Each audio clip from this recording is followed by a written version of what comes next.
जी तो student 6.6 exercise हमारी चल रही है। 6.6 एक्सरसाइज का क्वेश्चन नंबर 2 और इसका 5th पार्ट जो है ये हमने करना है। 5th और 6th ये लास्ट 2 पार्ट्स हैं क्वेश्चन नंबर 2 के, तो ये आज की वीडियो में हमने इंशाल्लाह करने हैं। तो आपके पास ये दो इक्वेशन क्वेश्चन नंबर 5 में गिवन है, x plus Y is equal to 2, Y is equal to 2 plus X. ये फर्स्ट इक्वेशन आपकी जो है वो बिल्कुल उसके अरेंजमेंट ठीक है, जबकि जो सेकंड इक्वेशन है इसके अरेंजमेंट जो है वो ठीक नहीं है। आपके पास x वेरिएबल पहले होता है लेकिन यहाँ पे y वेरिएबल पहले है। आप यूँ करें कि x वेरिएबल उठाएं, इक्वल के दूसरी साइड पे ले जाएं ताकि x और y की वैल्यूज़ एक साइड पे हो जाएं। ये x इधर से इधर जाएगा, ये आ जाएगा -x plus Y is equal to 2।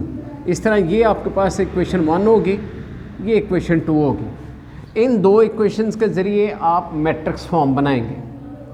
Matrix form बनाते हैं, इसका कोफिशिएंट x का 1, इस x का कोफिशिएंट -1, इस y का कोफिशिएंट 1, इस y का कोफिशिएंट भी 1, और यहाँ पर आप ले लेते हैं x एंड y वेरिएबल, और जबकि यहाँ पे आप ये कांस्टेंट है, यहाँ पे 2 और अगेन 2, तो 2 और 2 ये दोनों इक्वेशन के कांस्टेंट्स हैं।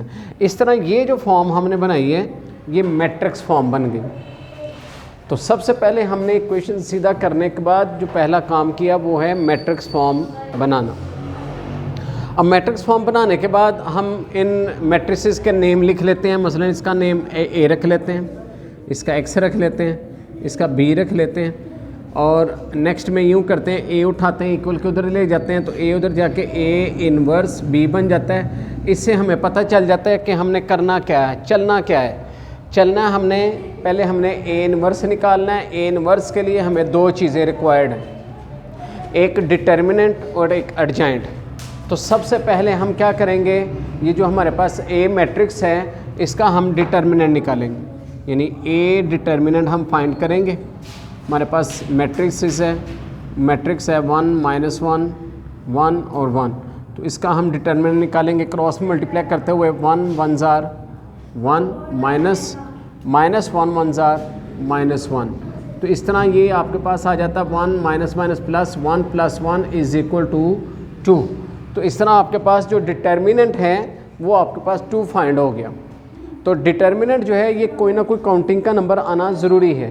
अगर डिटर्मिनेंट जो है वो आपका 0 आ जाए तो वो सिंगुलर मैट्रिक्स हो जाता है, और सिंगुलर मैट्रिक्स जो होता है उसका इन्वर्स फाइंड नहीं होता। तो इसलिए यहाँ पे कोई ना कोई काउंटिंग का नंबर आना ज़रूरी है, जैसे कि इसमें 2 आया, बिल्कुल सही है। आगे सेकंड चीज़ जो हमने फाइंड करनी है वो है एडजॉइंट। तो एडजॉइंट ऑफ ए, ये हमारे पास मैट्रिक्स है, इसका एडजॉइंट निकालेंगे, इनकी प्लेस चेंज कर देंगे 1 और 1 की, ये 1 1 ही रहेगा, और इनके साइन चेंज कर देंगे, ये -1 है +1 हो जाएगा, +1 है -1 हो जाएगा, तो ये -1 और 1, ये हमारे पास डिटर्मिनेंट आ गया। अब हमने जो चीज़ फाइंड करनी है वो x is equal to A inverse B, यानी x is equal to A inverse B, ये हमने फाइंड करना है। x जो है इसकी जगह हम x की वैल्यू लिखेंगे, ए इनवर्स का हम फार्मूला लिख लेते हैं, ए डिटर्मिनेंट एडजॉइंट ऑफ ए, और आगे b, x की जगह हम xy लिख लेंगे। 1 ओवर ए डिटर्मिनेंट की हमने वैल्यू फाइंड की है 2, ये 2 यहाँ पे लिख लेंगे, और यहाँ पे एडजॉइंट की वैल्यू है आपके पास 1 -1 1 और 1, और यहाँ पे b की वैल्यू लिखेंगे। b आपके पास जो है वो ये मैट्रिक्स है 2 2 2 और 2। तो सबसे पहले अब 1/2 ऐसे रहेगा, जबकि इन दोनों को हम मल्टीप्लाई करेंगे आपस में। 1 2 ज़ार 2 प्लस -1 2 ज़ार -2, इस तरह 1 2 ज़ार 2 1 प्लस 1 2 ज़ार 2, इस तरह आपके पास आ गया 1/2 एज इट इज़। ये 2 -2 ये आपके पास 0 आ गया, 2 + 2 ये 4 आ गया। अब आपने क्या करना है, दोनों वैल्यूज़ को 2 पे डिवाइड कर देना। आप 0/4 2 ये अलग लिखेंगे, 4/2 अलग लिख लेंगे, तो दोनों के ओवर में आप तो ये वैल्यू लगा लेंगे। तो इस तरह 2 0 0 और 2 1 ज़ार 2 2 2 ज़ार 4, तो ये 2, इस तरह आपके पास 2 और 0 ये आ गया। इसका मतलब ये हुआ कि x की वैल्यू जो है आपके पास 0 फाइंड हो गई, स्मॉल x, और वाई की वैल्यू जो है ना वो आपके पास 2 हासिल हो गई। इस तरह जो है ये क्वेश्चन आपका जो है ये कंप्लीट हो गया। इसके मतलब जो है ना एक्स और वाई की वैल्यू फाइंड हो गई।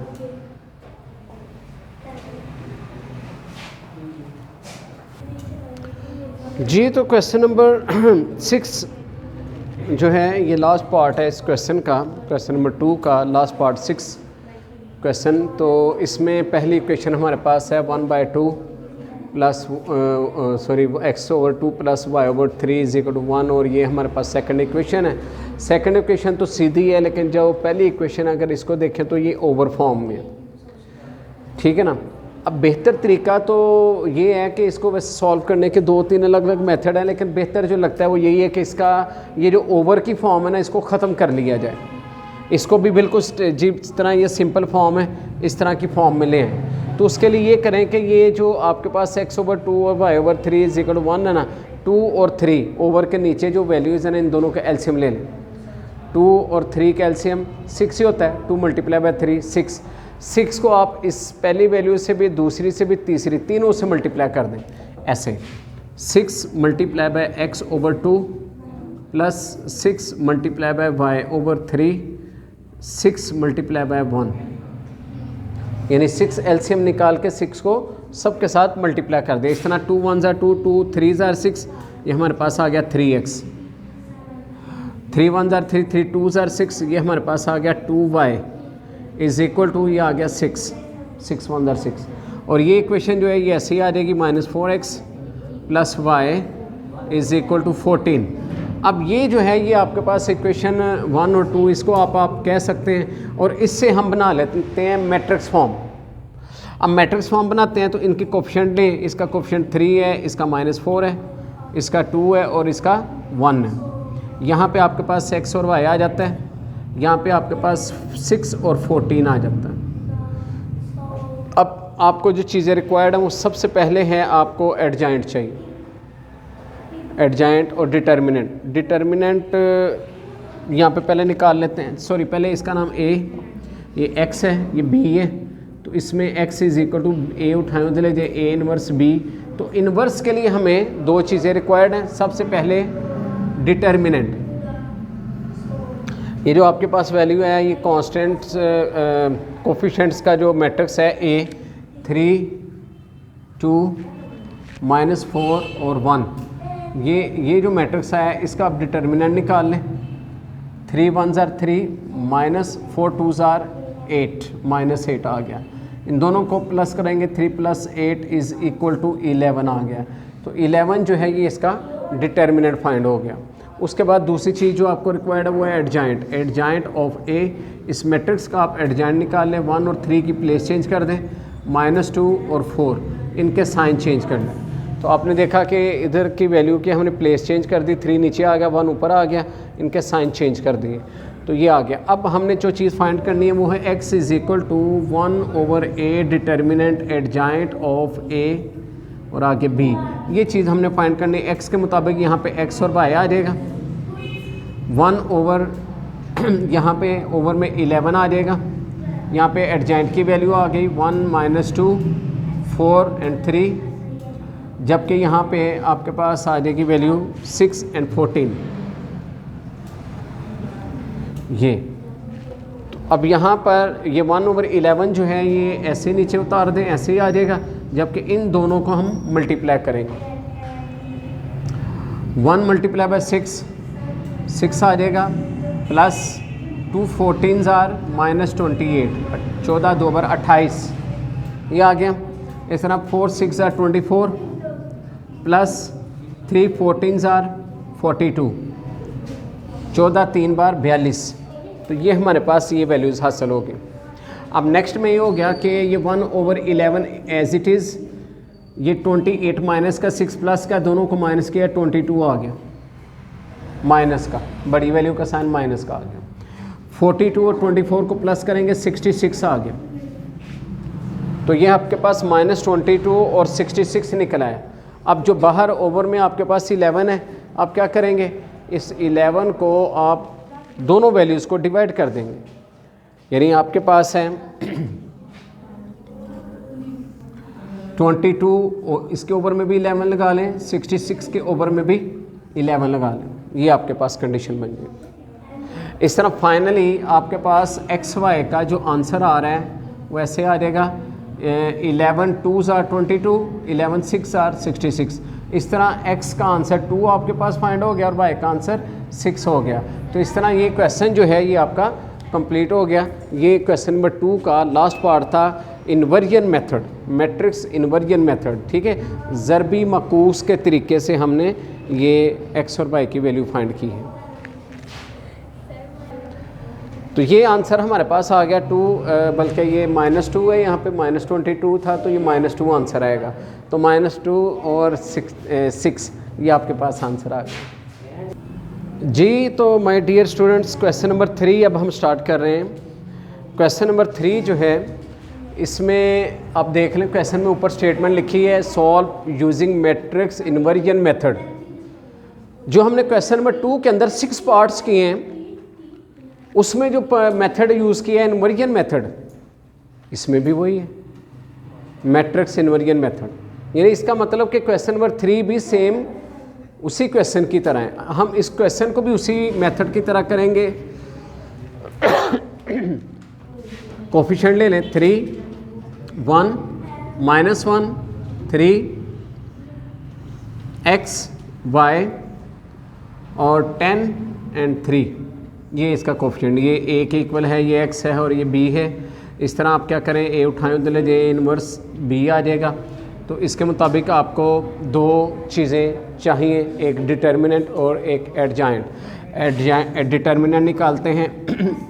डिटर्मिनेंट इसका निकालेंगे 3 - 1 1 3 का, तो 3 3s are 9 -1 1s are 1 minus, और ये माइनस 2 माइनस आ जाएंगे। इस तरह 9 + 1 इज़ इक्वल टू 10। तो डिटर्मिनेंट आपके पास 10 निकला है। दूसरी चीज़ जो आपको फाइंड करनी है वो है एडजाइंट ऑफ a। उसमें आप प्लेस चेंज कर देंगे, ये 3 3 की प्लेस चेंज करेंगे, ये रहेगा 3 और 3 ही आएगा। जबकि यहाँ पे साइन चेंज कर देंगे, माइनस का 1 है तो ये प्लस का 1 हो जाएगा, ये माइनस का 1 हो जाएगा।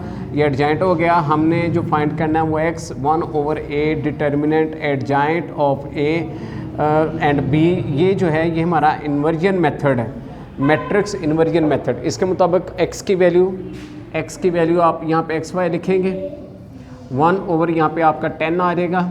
यहाँ पे एडजाइंट की वैल्यू ये ऊपर आपके दी हुई है 3 1 -1 एंड 3, एंड b की वैल्यू आप यहाँ से लेते हैं 10 एंड 3।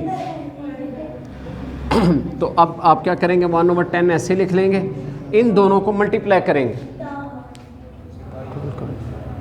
इनको मल्टीप्लाई कर लें। 3 10s are 30 plus 1 3s are 3 and -1 10s are -10 plus 3 3s are 9। तो इस तरह इनको मल्टीप्लाई करने से 3 10s are 30 और 1 3s are 3, ये आपके पास 30 + 3 आ गया जो कि इक्वल होता है 33 के। तो इस तरह इसकी जो वैल्यू है हमारे पास वो निकल आई 33।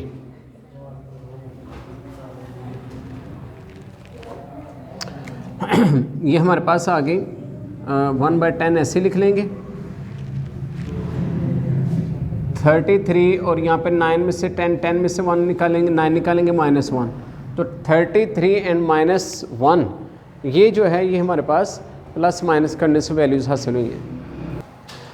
तो ये वैल्यूज़ हमारे पास 33 एंड -1 आ गया, जो कि हमारी अकॉर्डिंग टू जो कंडीशन है क्वेश्चन की, यानी 33 10 को डिवाइड नहीं करता। मुझे लगता है कि ये कहीं पे हमारी जो ना ये मिस्टेक हो गई है, तो हम इसको चेक करते हैं। तो हमने इसको चेक किया ना, तो पता चला कि हमारी स्टेटमेंट लिखने में गलती हो गई। स्टेटमेंट में यहाँ पर अगर आप देखें 3x - y = 10, और यहाँ पे था आपके पास 2x + 3y = 3। अगर आपकी बुक्स ओपन है तो आप वहाँ पे चेक कर सकते हैं, यहाँ पे 2 आ रहा है। अब जब ज़ाहिर है 2 आएगा तो इससे ज़ाहिर है आपके सारी वैल्यूज़ में तब्दीली हो जाएगी। मसलन यहाँ पे 1 नहीं आएगा, यहाँ पे 2 आ जाएगा। अब यहाँ पे भी 2 आएगा। फिर उसके बाद जब आप डिटर्मिनेंट निकालेंगे 3 3 9 आएगा, तो यहाँ पे 2 1s आर, यहाँ पे 2 आ जाएगा। तो इस तरह आपके पास 9 + 1 के बजाय 9 + 2 हो जाएगा, जो कि 11 के इक्वल है। तो यहाँ पे जब हम 10 10 लगा रहे हैं ना यहाँ पे, तो यहाँ पे 11 आएगा, यहाँ पे भी 11 आ जाएगा, यहाँ पर भी 11 आ जाएगा। लेकिन एडजॉइंट में भी वो मिस्टेक मौजूद है। अब जब यहाँ पे 2 है तो ज़ाहिर बात है साइन चेंज किए थे, ये -2 के साथ लग जाएगा, यहाँ पे -2 होगा।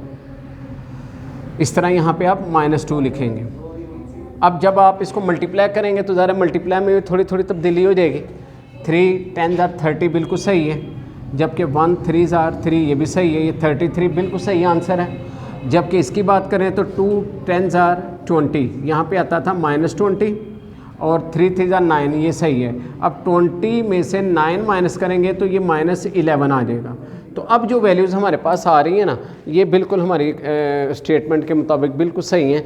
तो 33 एंड -11, तो ये मिस्टेक हो रही थी, तो हमने ये सारी करेक्शन की। तो आइए अब आंसर निकाल लेते हैं। यहाँ पे 33/11 एंड -11/11, यानी दोनों के ओवर में हमने 11 लिख लिया। तो 11 कितने ज़ार 33 होता है, 11 3s are 33 and 11 1s are 11 minus का। तो इस तरह हमारे पास 3 एंड -1 आ गया, यानी x की वैल्यू जो है वो 3 निकल आई और y की वैल्यू जो है वो -1 निकल आई। तो इस तरह फाइनली हमारे पास ये आंसर आ गया x और y का। तो इस तरह स्टूडेंट ये क्वेश्चन नंबर 3 भी हमारा मुकम्मल हो गया। तो ये जो क्वेश्चन नंबर 2 और 3 था, इन दोनों में सेम मेथड था।